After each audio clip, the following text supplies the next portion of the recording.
تو وہ اس سے پوچھتے ہیں کہ آپ کی ہسٹری کیا ہے, آپ کہاں سے سیکھے ہیں کرکٹ کو, کہاں کھیلتے ہیں آپ, کون سے گراؤنڈ میں.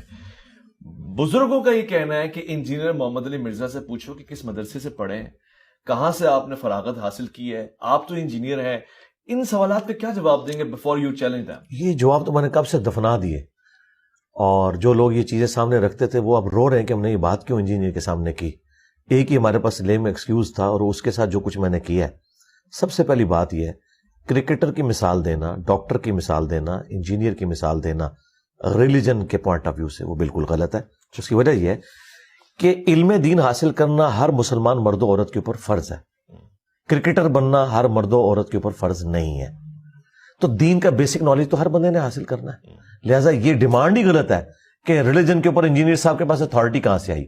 ہمیں اتھارٹی دی ہے قرآن نے, کنتم خیر امۃ اخرجت للناس تأمرون بالمعروف وتنہون عن المنکر, تم سب سے بہترین امت ہو جو لوگوں کے نفع کے لیے نکالے گئے, نیکی کا حکم دیتے ہو, برائی سے روکتے ہو. تو یہ ہے پہلی ڈگری ہماری جو ہر مسلمان کی ہے, کنتم خیر امۃ, پوری امت. اچھا, دوسری ڈگری صحیح بخاری میں ہے, بلغوا عنی ولو آیہ, پہنچا دو میری طرف سے خواہ تمہیں ایک آیت ہی آتی ہو. نبی علیہ السلام نے یہ کہا کہ پوری ڈگری لینی ہے, اور پوری ڈگری کی بات کریں تو کسی عالم دین کے پاس پوری ڈگری نہیں, انکلوڈنگ مفتی تقی عثمانی اور مفتی منیب الرحمان. 1000 آیات قرآن کی سائنٹیفک فیکٹس کے اوپر ہے, اس کی تشریح تو میں ان سے بہتر کر سکتا ہوں, اس میں تو وہ میرے اسٹوڈنٹ بنیں گے.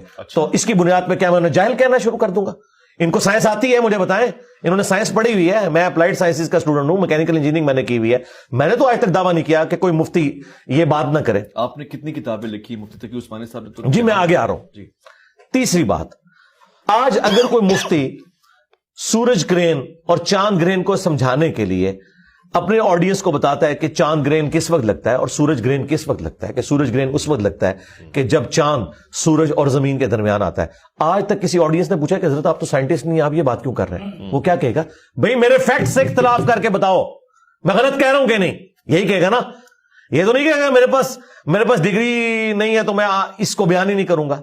اسی طریقے سے ایک اور مثال, مفتی صاحب نے اپنے گھر میں ایئر کنڈیشن لگانا ہو اور اس کا انٹرنل یونٹ وہ کاریگر تھوڑا سا ٹیڑھا لگا دے اور آپ کے سامنے وہ لگ رہا ہے, تو مفتی صاحب یہ نہیں کہیں گے کہ اس کو سیدھا کرو, آگے سے کہا تیرے پاس ڈگری ہے, یہ کام تو میرا ہے. کہ یار ڈگری کو چھوڑو, لیکن مجھے نظر آ رہا ہے کہ غلط ہے. تو سرکار مجھے نظر آ رہا ہے چشتی رسول اللہ کفر ہے, اشرف تھانوی رسول اللہ کفر ہے, مجھے تو نظر آ رہا ہے, یہ میرا بنیادی عقیدہ ہے. پانچویں دلیل, اگر آپ کو پرائمری اسکول کا بچہ آ کے یہ کہے کہ سورۃ البقرہ کی آیت نمبر 279 میں لکھا ہے کہ جو سود کھاتا ہے اللہ اور اس کے رسول عز و جل و صلی اللہ علیہ وآلہ وسلم کا اعلان جنگ ہے, تو آپ اسے یہ کہیں گے کہ جاؤ پہلے ڈگری لے کے آؤ, لہٰذا میں یہ بات نہیں مانتا. اگر آپ یہ بات کریں گے تو آپ مفتی کے آپ کافر ہو جائیں گے. آپ کا کام ہے آپ اسے دیکھیں, اس ریفرنس کو چیک کریں. ہم بھی ریفرنس دیکھ رہے ہیں.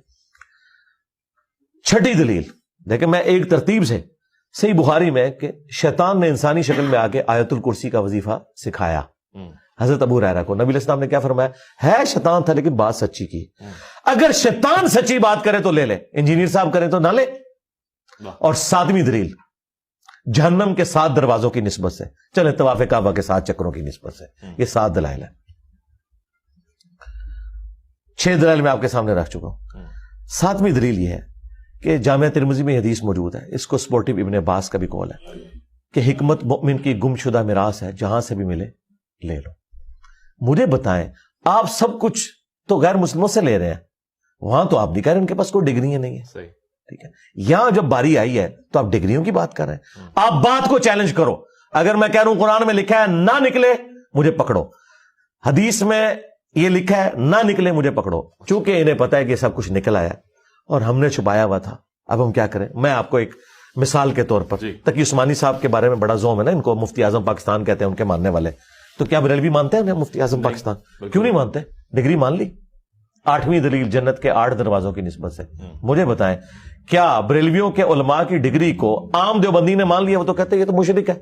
اور عام بریلوی دیوبندیوں کے بڑے مفتی کو کہتا ہے گستاخ رسول.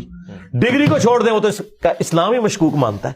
میں نے 8 دلائل آپ کے سامنے رکھیں گے, یہ خود بھی ایک دوسرے کی ڈگری مانتے ہیں. تو میری ڈگری کہاں سے انہوں نے ماننی ہے؟ ڈگری کی تو ضرورت ہی نہیں, میں تو دلائل سامنے رکھ رہا ہوں. تقی عثمانی صاحب نے خلافت و ملوکیت کا جواب اپنے زوم میں دینے کے لیے مولانا مودودی رحمہ اللہ کے اوپر گرفت کی کہ انہوں نے کہا کہ حضرت معاویہ رضی اللہ عنہ کے دور میں سب و شتم ہوتا تھا ممبروں سے مولا علی علیہ السلام کے اوپر، تو ان کا یہ بالکل جھوٹ ہے. وہ بخاری میں تو ہے سب ہوتا تھا، اور سب کا مطلب تنقید ہے. اور یہ وہ جملہ جو مفتی سے لے کے پبلک تک دیوبندیوں کو تقی عثمانی صاحب نے رٹوا دیا. یہ حدیث جو تھی نا بخاری کے اندر، یہ حدیث کا ایک طریق مسلم میں بھی ہے. اچھا جی 6229 انٹرنیشنل نمبرنگ کے مطابق. اس میں پتا کیا لکھا ہوا ہے کہ آل مروان میں سے جب ایک شخص حاکم مدینہ بنا، یعنی بنو امیہ کا حاکم، اس نے سہل ابن سعد السعدی کو ممبر پر بلا کر کہا کہ تم ابو تراب علی ابن ابی طالب پر لعنت کرو، اور اس میں الفاظ ہیں کہو لعن اللہ ابا تراب. اللہ اکبر. بخاری میں سب کے الفاظ تھے، مسلم کی حدیث میں امام مسلم نے لعن اللہ ابا تراب نقل کیے، لہذا سب کا ترجمہ ہے لعنت. مفتی تقی عثمانی نے اپنی کتاب میں اگر یہ جھوٹ جو لکھا کہ یہ سب تنقید ہوتی تھی، اور میں اس سے یہ بھی پوچھوں گا کہ یہ حضرت علی پہ تنقید کرنا ثواب کا کام ہے؟ اللہ اکبر. اس نے جھوٹ اپنی پبلک کو سکھایا کہ یہ سب تنقید تھا، لعنت نہیں ہوتی تھی. وہ حدیث مسلم میں 6229 تھی، اس میں واضح موجود تھا لعن اللہ ابا تراب. اگر تو تقی عثمانی نے یہ جان بوجھ کے جھوٹ بولا تو یہ عالم کہلانے کا حقدار نہیں ہے، اس نے منافقت کی ہے. لیکن میں یہ نہیں کہتا، میں تو حافظ اللہ کہتا ہوں. میرے خیال ہے یہ جاہل تھے اس ٹاپک سے. اور یہی میرا عقیدہ ان کے چھوٹے علماء کے بارے میں ہے کہ اکثر ٹاپکس جو مخالفین کے اس کے بارے میں یہ جاہل ہیں. میں کیوں ان کے حساب کے اوپر سوار ہو گیا ہوں؟ بھائی میں سارے فرقوں کے پاس رہا ہوں، میں نے ساروں کے دلائل سیکھے، اس کے بعد میں ان کے اوپر مسلط ہوں الحمدللہ.